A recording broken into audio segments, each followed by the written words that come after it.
Hello everyone, आप सब कैसे हैं। मैं उम्मीद करता हूं कि बहुत अच्छे होंगे और अपनी पढ़ाई को बहुत अच्छे से कर रहे होंगे। मैं Akash Kumar Badana ICT virtual classroom में आपका बहुत बहुत स्वागत करता हूं मेरे प्यारे बच्चों। जैसा आपको पता है मेरे प्यारे बच्चों, बेसिकली हमारी आपका जो है मेरे प्यारे बच्चों, हमारा आपका 10th क्लास है। 10th क्लास में हम लोग देख रहे हैं ज्योग्राफी चैप्टर नंबर 4 हमारा प्रारंभ हो चुका है और इसी में हम लोग एग्रीकल्चर पर बात कर रहे थे। क्लियर है? चैप्टर नंबर 4 हमारे सामने है और चैप्टर नंबर 4 को आप अच्छे से देखिए। एग्रीकल्चर, कृषि को हम लोग देख रहे हैं, कृषि को, एग्रीकल्चर को। क्लियर है? आइए सबसे पहले आगे बढ़ रहे हैं। हमने यहां देखा, आप देखिए, कृषि की दृष्टि से भारत में महत्वपूर्ण देश, यानी कि एग्रीकल्चर इंपॉर्टेंस के आधार पर हम चीजों को देख रहे हैं। क्लियर है? तो एग्रीकल्चर के बेसिस पर क्या चीजें हैं, कुछ बेसिक डाटा हम लोग पढ़ेंगे उसमें। जैसे कृषि की दृष्टि से भारत एक महत्वपूर्ण देश है। इसकी 2/3 जनसंख्या, 2/3 पॉपुलेशन कृषि कार्यों में संलग्न है। कृषि एक प्राथमिक क्रिया है जो हमारे देश में अधिकांश खाद्यान्न उत्पादन करती है। खाद्यान्न के अतिरिक्त विभिन्न उद्योगों के लिए कच्चा माल पैदा करती है। इसके अतिरिक्त कुछ उत्पाद जैसे चाय, कॉफी, मसाले इत्यादि का भी निर्यात किया जाता है।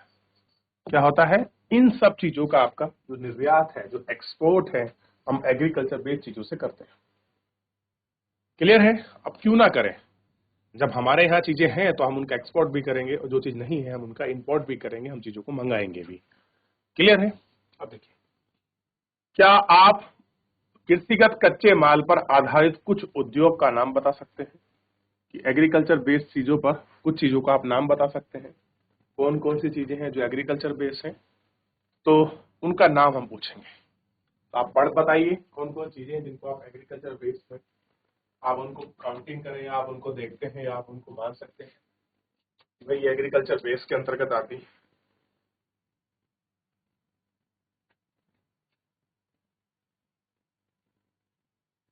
तो सबसे पहले आप देखिए टाइप ऑफ एग्रीकल्चर, कृषि के प्रकार। क्लियर है? तो सबसे पहले हम कृषि के प्रकार पढ़ेंगे।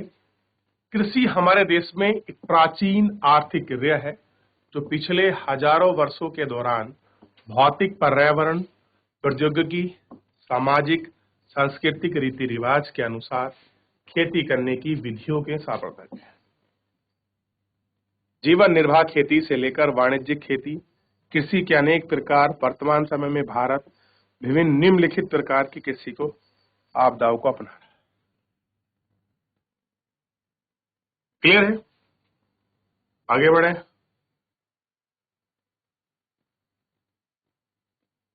प्रारंभिक जीवन निर्वाह कृषि, इस प्रकार की कृषि भारत के कुछ भागों में अभी तक की जाती है। प्रारंभिक जीवन निर्वाह कृषि, कृषि में कुछ छोटे टुकड़ों पर आदिम कृषि, जैव उधार, लकड़ी के हल और डाओ, खुदाई करने की आवाले वाली छड़ी तथा परिवार समुदाय श्रम मदद करने की जरूरत की जाती है। क्या है? इस आधार पर भी करते हैं। कृषि प्राय मानसून, मृदा की प्रकृति, उर्वरता, फसल उगाने, पर्यावरण परिस्थिति की उपयोगिता पर निर्भर करती है। तो ये सारे बेसिस हैं, ये सारे चीजें हैं जिन पर ये एग्रीकल्चर चीजों पर ये डिपेंडेंसी है, क्या उन पर आपका निर्भर करता है। क्लियर है? तो आपको पता होना चाहिए कि एग्रीकल्चर बेस में चीजें किस प्रकार की हैं, कहां कहां पर है, कैसे निर्भर है, ये थोड़ा सा आप इसको देखिए।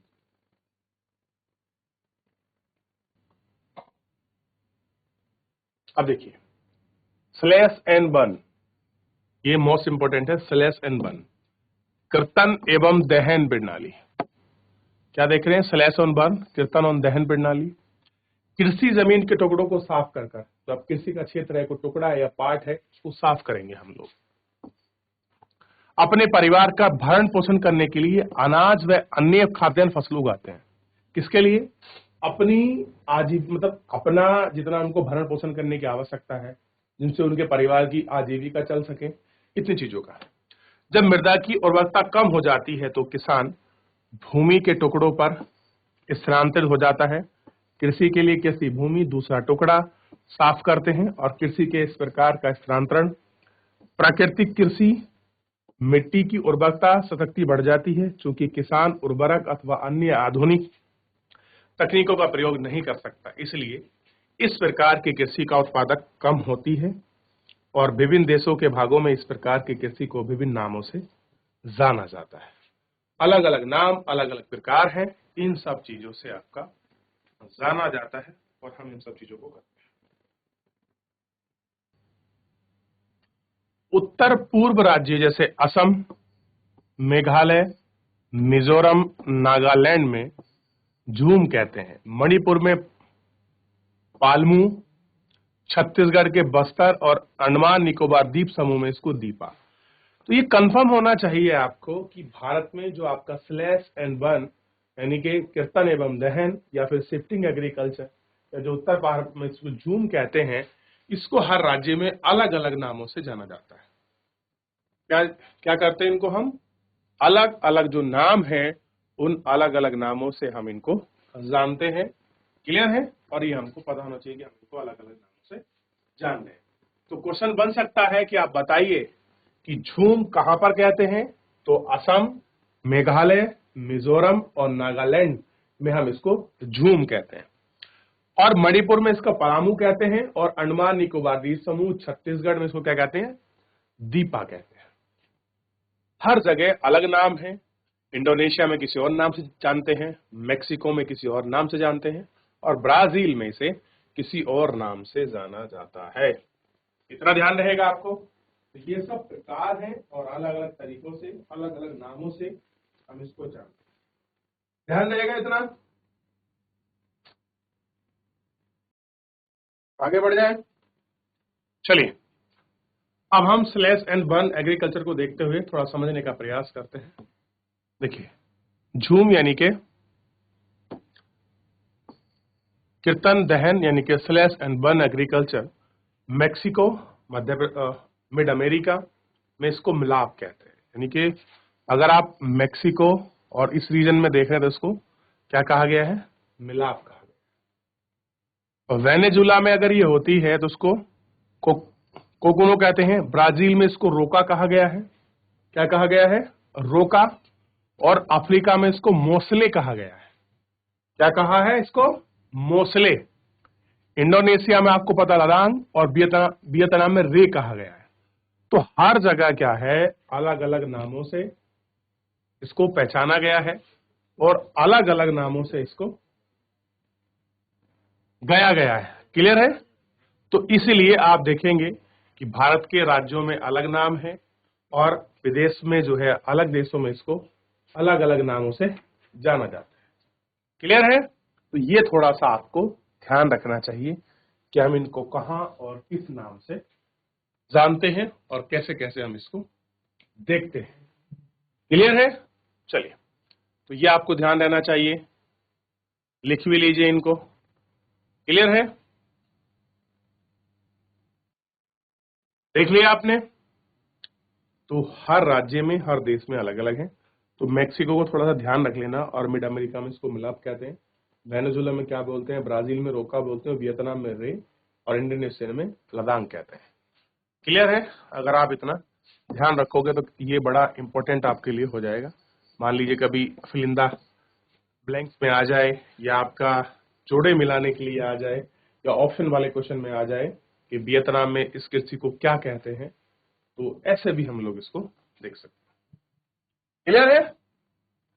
ध्यान रहेगा इतना।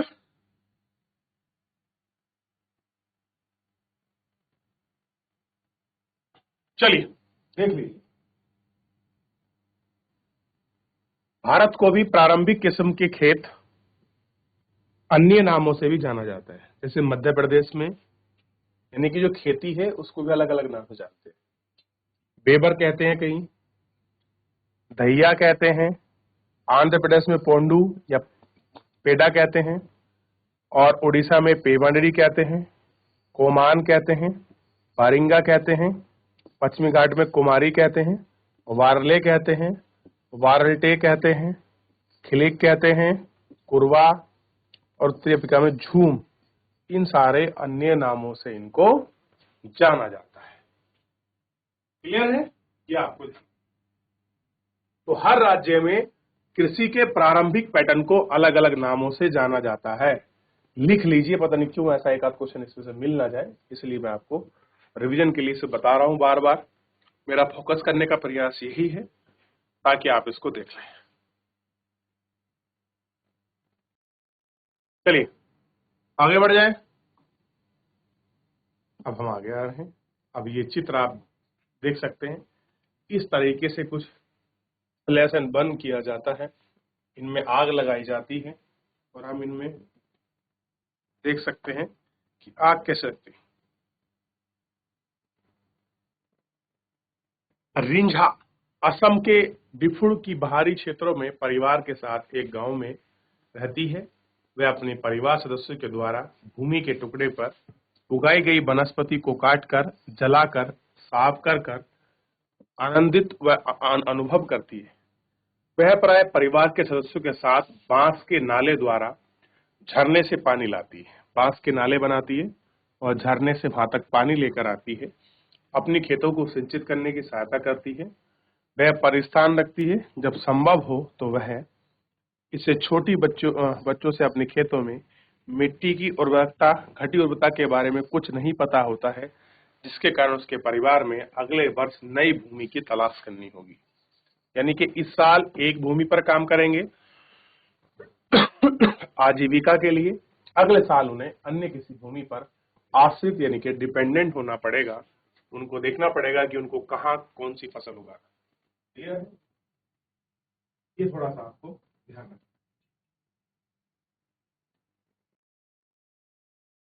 चलिए आगे बढ़े।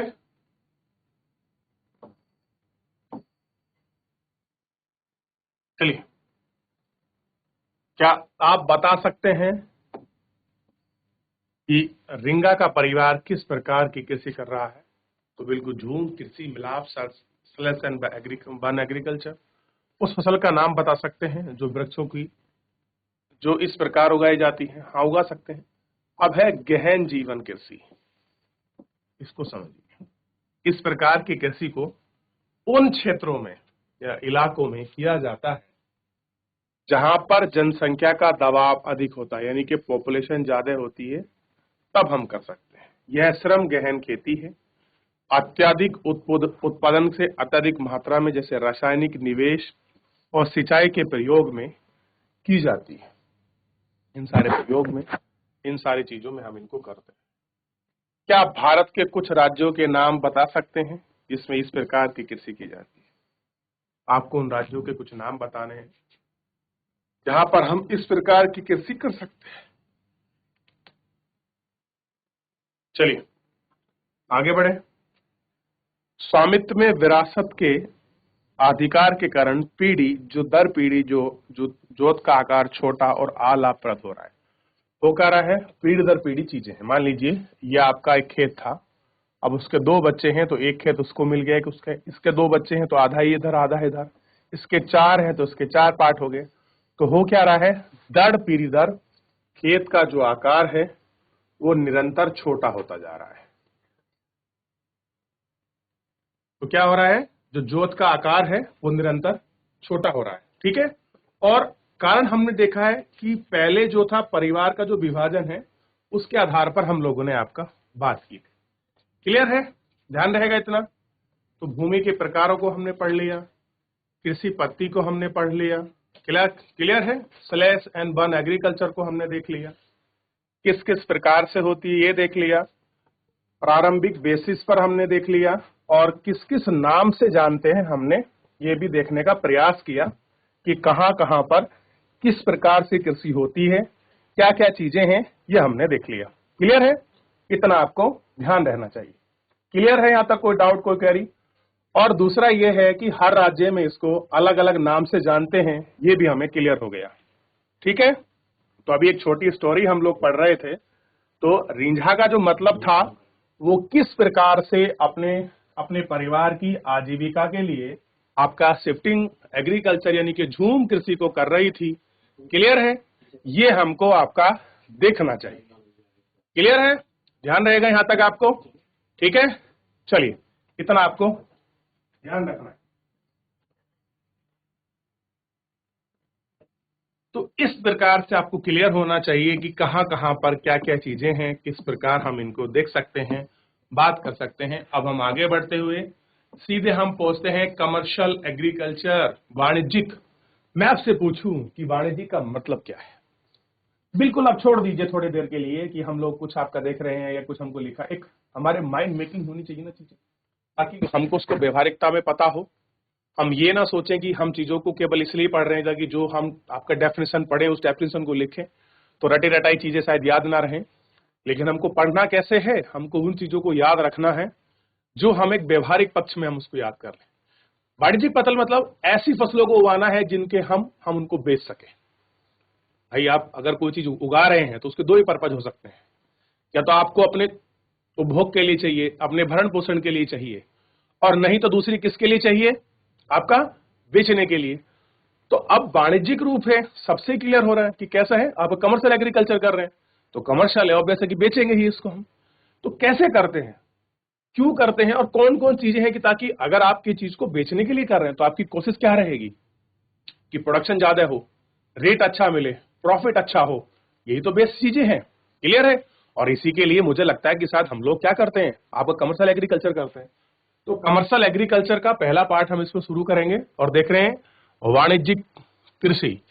इस प्रकार की कृषि का मुख्य लक्षण यानी कि जो प्राइम है वो क्या है, सबसे बड़ी बात जो उसमें लिखा है मॉडर्न निवेश, आधुनिक निवेश की जरूरत है, इन्वेस्टमेंट की जरूरत है। अब सर क्या पैसा लगाकर इन्वेस्टमेंट करेंगे? हाँ, ये तो करना है, लेकिन उसके साथ कुछ इनपुट्स हैं। आप जिसको 12th में आगत पढ़ते हैं हिंदी में, आगत यानी कि इनपुट्स की जरूरत होती है। इनपुट्स कैसा, जैसे आपको नए अच्छे किस्म के बीज चाहिए। बीज मतलब जिनकी पैदावार अधिक दे सके, एक बीज के अंदर से कई पौधे उत्पन्न हो। क्लियर है? दूसरा, हमको सिंचाई की सुविधा हमको प्रॉपर चाहिए, इरिगेशन फैसिलिटी हमको प्रॉपर मिले। उनको समय पर आपका जो आपको पोषक तत्व चाहिए उसके लिए हम आपका फर्टिलाइजर वगैरह की जो हमें जरूरत है, रासायनिक उर्वरक, और समय पर जो हमको उनको स्प्रे वगैरह करना है ताकि कीटनाशक उनको नष्ट ना करें। इस प्रकार की फसलों को हमको ध्यान रखना है, और हमको मॉडर्न जो आपकी मशीनरी है उस पर फोकस करना है। क्लियर है? क्योंकि मशीनरी से क्या होता है, चीजें अच्छी होती हैं, गुणवत्ता परक होती हैं, और ह्यूमन जो आपका लेबर है उसको कम करती है। क्लियर है? तो हमको क्या चाहिए, मॉडर्न निवेश चाहिए। मॉडर्न निवेश के पैटर्न है कि हमको HY टाइप के बीज चाहिए, हाई पैदावार देने वाले जो है। रासायनिक उर्वरक चाहिए हमको, हमको कीटनाशक चाहिए, हमको उच्च पैदावार करने वाली चीजें चाहिए, हमको कमर्शलाइजेशन वाली चीजें चाहिए, और हमको हरियाणा और पंजाब में आप देख सकते हैं चावल एक कमर्शियल एग्रीकल्चर है। हरियाणा और पंजाब में आप चावल को देखिए, उपभोग कम करते हैं, खाते कम है लेकिन बेचते ज्यादा है। मध्य प्रदेश है, गेहूं को देखिए बहुत अच्छे में प्रोडक्शन करता है। उत्तर प्रदेश को देखिए, गन्ने का एक बहुत बड़ा लार्ज आपका प्रोड्यूसर है, उपभोग भी करता है और आपका यूज भी करता है कमर्शियली। भाई गन्ने को वो क्या करते हैं, अब कितना चीनी बना लेंगे, कितना गुड़, कितनी शक्कर बना लेंगे, कितनी खांड बना लेंगे, लेकिन मेनली वो बेचने के लिए यूज करते हैं। ऐसे ही आप जाइए असम में चाय बनती है, कर्नाटक जाइए, केरल जाइए, तो वहां आपको क्लियर होगा कि वो कॉफी, कहवा, चाय, रबड़, इन सब चीजों के जो आपके प्लांटेशन हो रखी है, जो उनका एग्रीकल्चर कर रहे हैं, उनका मेन पर्पस क्या है, उन चीजों को बेचना, प्रोडक्शन अच्छा हो और प्रॉफिट अच्छा कमाए, यही है। और ध्यान रखना, यहाँ तो हम कमर्शियल कर रहे हैं परंतु उड़ीसा में एक जीवन फसल है। उड़ीसा में चावल को इसलिए उगाते हैं ताकि लोगों का भरण पोषण हो। तो हर जगह हर चीज की जरूरत अलग अलग है, स्थान और समय के अनुसार, ये आपको ध्यान देना चाहिए। क्लियर है? ध्यान रहेगा इतना? ठीक है, चलिए। तो मैं उम्मीद करता हूं कि आप लोग इतना कुछ सीख चुके हैं, देख चुके हैं। देखिए है तो बहुत बेसिक, लेकिन बेसिक के साथ साथ अगर हमको उनके फंडामेंटल पता है और व्यवहारिक पक्ष से हमने पढ़ा है, तो डेफिनेशन याद ना भी रहे तो हम उसको अपनी भाषा में लिख सकते हैं, ताकि सामने वाला एग्जामिनर उसको पढ़ सके कि हाँ व्यक्तिगत नॉलेज है और अच्छा अनुभव है। क्लियर है? इसी बेस की चीजों को तो हम लोग क्लियर करने का प्रयास करते हैं। क्लियर है कि ऐसा कुछ बना है। कह रहे हैं क्या आप जानते हैं कि फसलों के कुछ उदाहरण दीजिए। अब मैंने अभी इतने सारे फसल के उदाहरण आपको दिए हैं, चाय, कॉफी, गन्ना, रबड़, इन सब चीजों के, और एक एक प्रदेश की वाणिज्यिक फसल के रूप में दिखाइए। अब जैसे बिहार, आपका वेस्ट बंगाल है, वेस्ट बंगाल में जूट बड़ा अच्छा होता है, आप जूट के बारे में लिख सकते हैं। क्लियर है? और आप जाइए बिहार में, तो वहां लुगदी अच्छी होती है, लाख अच्छा निकलता है वहां पर, लीची बड़ी अच्छी होती है बिहार में। क्लियर है? आप चले जाइए इधर आपका राजस्थान में, तो वहां पर जो है आपकी मोटी चीजें बड़ी अच्छी होती हैं, जैसे बाजरा बहुत अच्छी मात्रा में, तो बेचने के लिए यूज करते हैं वो लोग। चने को वो अपने कमर्शियल एग्रीकल्चर के लिए यूज करते हैं। जीरा उगाते हैं वो लोग कमर्शियल पर्पज के लिए। मेथी उगाते हैं, मेथी दाना जिसको कहते हैं। तो ये ऐसी हर स्टेट में अलग अलग फसल से हैं जो आपका केवल कमर्शियल एग्रीकल्चर के पर्पज से उगाई जाती हैं, जबकि बहुत जगह पर वो कैसी हैं, आपका जीवक फसल है, यानी कि भरण पोषण के लिए उगाते हैं।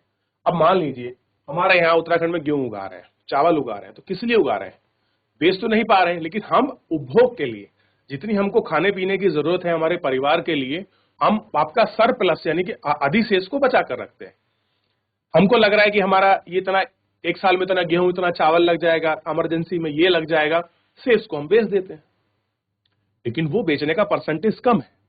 तो हमारे पास क्या है? ये सारी चीजें हैं जिनका हम कमर्शियलाइजेशन एग्रीकल्चर में यूज कर रहे हैं। स्लैश एंड बर्न एग्रीकल्चर को हम लोग आपका देख रहे हैं, ठीक है, इन सब चीजों तो थोड़ा सा आप अगर इस पर विचार करेंगे, गौर करेंगे, तो आई होप चीजें थोड़ी सी क्लियर हो जाए।